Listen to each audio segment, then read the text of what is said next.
Hello everyone, welcome back to a state. तो आज इस वीडियो में हम लोग बात करेंगे गुजरात स्टेट की एक्सपेक्टेड कट ऑफ नीट 2025 में क्या रह सकती है उसके बारे में।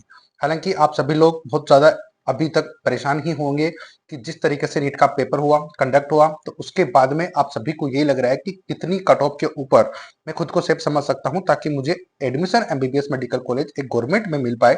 और अगर तो गवर्नमेंट पे ऑप्शन नहीं है तो फिर प्राइवेट मुझे मिले या फिर सेमी गवर्नमेंट मेडिकल कॉलेज मुझे एटलीस्ट इस 2025 के ईयर में मिले, ताकि मुझे नेक्स्ट ईयर किसी भी तरीके का ड्रामा या फिर जो हर साल एनटीए करता है उससे मैं बच पाऊं। इसके लिए इस वीडियो में हम लोग डिस्कस करेंगे। आपको सारी अपडेट में देने वाला हूं। चैनल पे नए हो तो पहले सब्सक्राइब कर लेना, क्योंकि ये चैनल नीट यूजी के साथ साथ नीट पीजी की काउंसलिंग करता है। तो फिर आपको ये प्रॉब्लम नहीं होगी कि नीट यूजी में कितने स्कोर के ऊपर आपको कौन सा कॉलेज मिलना चाहिए। ये हम आपको बड़े आसानी से सजेस्ट कर पाएंगे। हालांकि कुछ पेड सर्विसेज जरूर रहेंगी। नंबर उसके लिए स्क्रीन के ऊपर है, डिस्क्रिप्शन बॉक्स में है। हमें आप कॉन्टेक्ट करोगे तो उतनी ही तरीके से हम आपको अपडेट कर पाएंगे, गाइड कर पाएंगे। पेड सर्विसेज इसलिए ताकि हम उन्हीं लिमिटेड लोगों को कॉल कर पाए या फिर इंफॉर्मेशन दे पाए जो कि रियली में एडमिशन लेना चाहते हैं। बहुत सारे कॉल्स एंड मैसेजेस आते हैं लेकिन उनका कोई फायदा नहीं है। उन्हीं को हम टेक केयर करते हैं जो कि चीजें सीरियस तरीके से कर रहे होते हैं। तो स्टार्ट करेंगे वीडियो। इस वीडियो में कट ऑफ के बारे में बात करेंगे। तो बहुत ही इंफॉर्मेटिव वीडियो आपके लिए होने वाला है। तो उससे पहले सब्सक्राइब और लाइक कर देना।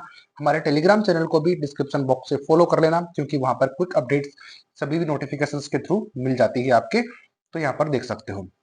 उससे पहले 2024 के स्टूडेंट ये पूछ रहे थे कि सर हमारा सिक्योरिटी रिफंड अभी तक हुआ नहीं है।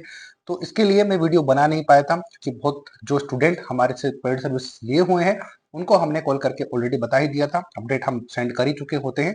लेकिन अब जो पेमेंट नहीं करते हैं तो उनको हम नहीं बता पाते हैं।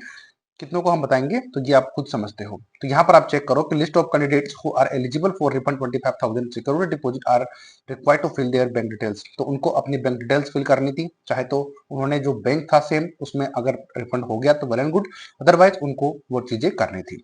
List of candidate who are eligible for the refund tuition fees are required to fill their bank details. तो सभी को बैंक डिटेल्स अपनी फिल करनी होती है। तो ये चीजें हैं जो कि आपको टाइम टू टाइम पे मिल जाती है। लेकिन मुद्दा हमारा ये नहीं है कि आप चेक कर लेना। यहाँ पर सारी चीजें यहाँ पर नोटिस पे नोट करी हुई है। मैं आपको ये नहीं बता रहा हूँ, लेकिन फिर भी मैं हल्का सा आइडिया आपको दे दिया है। चलो अभी फिलहाल स्टार्ट डिस्कस कर लेते हैं कट ऑफ क्या रहने वाली है। हालांकि इस वीडियो में हम गवर्नमेंट कॉलेज को डिस्कस करेंगे। नेक्स्ट वीडियो में मैं आपको सेल्फ फाइनेंसिंग मेडिकल कॉलेज होते हैं जिनको सेमी गवर्नमेंट पे आप बोल सकते हो, उसके बारे में मैं डिस्कस करूंगा। यानी कि प्राइवेट मेडिकल कॉलेजेस में जो गवर्नमेंट कोटे की सीट होती है उसको मैं डिस्कस बाद में कर लूंगा। तो चलो अभी स्टार्ट कर लेते हैं। स्क्रीन के ऊपर आपको दिख रही है कि गुजरात स्टेट की जो एक्सपेक्टेड कट ऑफ है 2025 के लिए for the government medical college. तो यहाँ पर मैंने कैटेगरी वाइज नोट किया हुआ है। तो कट ऑफ 2024 की जनरल कोटे की क्या रही है। एक तो जनरल कोटा होता है, एक लोकल कोटा होता है। मैंने जनरल कोटे की कट ऑफ नोट करी हुई है, ये बात आप ध्यान रखना। और बाकी किस तरीके से चीजें होती हैं वो मुझे कॉन्टेक्ट करोगे तो मैं आपको ज्यादा गाइड कर पाऊंगा।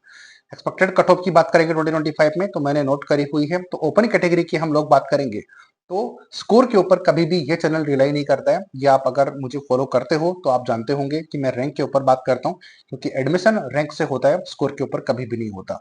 जैसे कि फॉर एग्जाम्पल के लिए 2024 में जहां पर आपका स्कोर जैसे कि मान लेते हैं कि 640 था, तो वहां पर आपकी रैंक जो थी 30,000 के आसपास थी। लेकिन इस साल आपका जो स्कोर है वो 225 के अंदर। अगर तो ये स्कोर आपका आपका स्कोर जो है 500 भी है तो भी आपका जो रैंक है वो लगभग 30,000 के आसपास या फिर उससे नीचे रहने की पॉसिबिलिटीज है।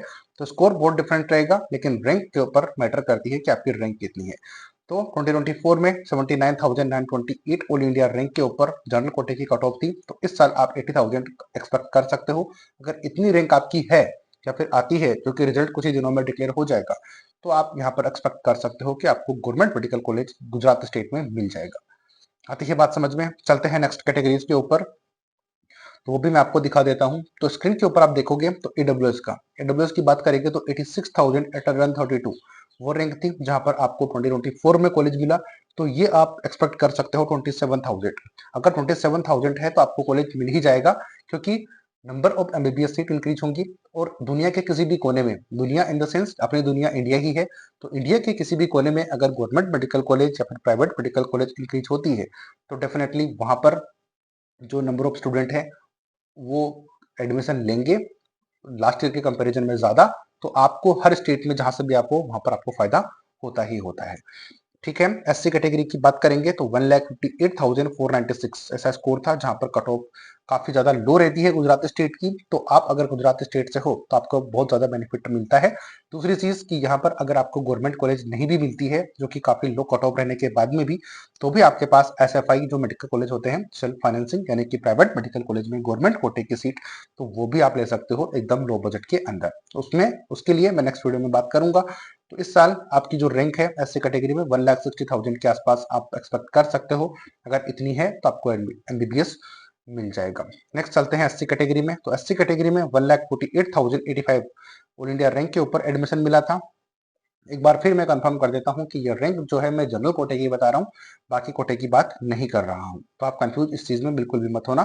तो इस साल 1,50,000 अगर आपकी रैंक है, इसके आसपास भी है, तो फिर आपको एमबीबीएस इस साल एससी कैटेगरी में गुजरात स्टेट में मिलने की पॉसिबिलिटीज काफी ज्यादा रहेंगी। इसके अलावा अब रैंक, क्योंकि मैं बताता हूं हर बार, तो रैंक से ही एडमिशन होता है, स्कोर से कभी भी नहीं होता है। एसटी कैटेगरी में चलते हैं तो एसटी कैटेगरी में 4,77,892 वो रैंक थी, जहां पर 2024 में एडमिशन मिला। स्कोर कुछ भी हो सकता है, बट रैंक आपकी अगर इतनी है या फिर इसके आसपास, जैसे कि 4,80,000 के आसपास या फिर इससे थोड़ा बहुत ऊपर नीचे भी है, तो आप खुद को सेफ समझ सकते हो कि गुजरात स्टेट में आप सेफ हो और आपको एमबीबीएस यहाँ पर मिल जाएगा। तो ये मैंने बताई गुजरात स्टेट के गवर्नमेंट मेडिकल कॉलेज के जनरल कोटे की एक्सपेक्टेड कट ऑफ और 2024 की क्लोजिंग कट ऑफ। इससे आपको आइडिया लग गया होगा कि कितना पॉसिबल है आपको कॉलेज मिलना या फिर नहीं मिलना। अब आपका कितना स्कोर आ रहा है, तो उस स्कोर के ऊपर कितनी रैंक बनेगी, वो मैं वीडियो ऑलरेडी बना चुका हूँ। या फिर स्टेट वाइज अब मैं आपको गाइड करने वाला हूँ कि कौन से स्टेट की कट ऑफ कितनी गई थी लास्ट ईयर, तो इस साल कितनी रह सकती है। ऑब्वियसली कट ऑफ रैंक के ऊपर मैं बात करता हूँ, स्कोर के ऊपर बिल्कुल भी नहीं। तो आप बिल्कुल भी पैनिक इस चीज के लिए मत होना कि आपका स्कोर बहुत लो आ रहा है इस साल, तो फिर आपको एडमिशन मिलेगा या फिर नहीं मिलेगा। तो आई थिंक ये पॉइंट मैं क्लियर कर चुका हूँ कि कितना स्कोर और कट ऑफ आपको इस साल देखने को मिल सकती है गुजरात स्टेट के स्टूडेंट अगर आप हो तो। लेकिन गुजरात स्टेट में एडमिशन लेने के लिए करना क्या पड़ता है, उसके लिए भी कॉन्टेक्ट करिएगा, क्योंकि यहाँ पर लास्ट ईयर भी बहुत सारे स्टूडेंट परेशान हुए थे, क्योंकि वो जानते ही नहीं है कि प्रोसेस क्या होता है, एडमिशन से पहले क्या करना होता है। तो उसके लिए आप अवेयर अगर नहीं हो तो कांटेक्ट आप करके रखिए। मैं ये नहीं बोलता कि मुझे ही कांटेक्ट करो, जहां पर आपको बिलीव हो वहां पे कांटेक्ट करिए, ताकि आपकी काउंसलिंग बेटर तरीके से हो पाए और आप एटलीस्ट काउंसलिंग में बैठ पाओ। तो मैं अजय शर्मा एस नेट के थ्रू आपको गाइड प्रोवाइड करवा रहा था। उम्मीद करता हूँ इस वीडियो ने आपको काफी हेल्प प्रोवाइड करी होगी। अगर करी है तो ज्यादा से ज्यादा शेयर करना, सब्सक्राइब करना। जितना ज्यादा आप चैनल को शेयर सब्सक्राइब करोगे, उतना मेरा कॉन्फिडेंस बूस्ट होगा और आपके लिए बेटर क्वालिटी और कंटेंट के साथ में काम करने की कोशिश में करूंगा। मिलेंगे नई अपडेट नई वीडियो के साथ, तब तक जय हिंद जय भारत।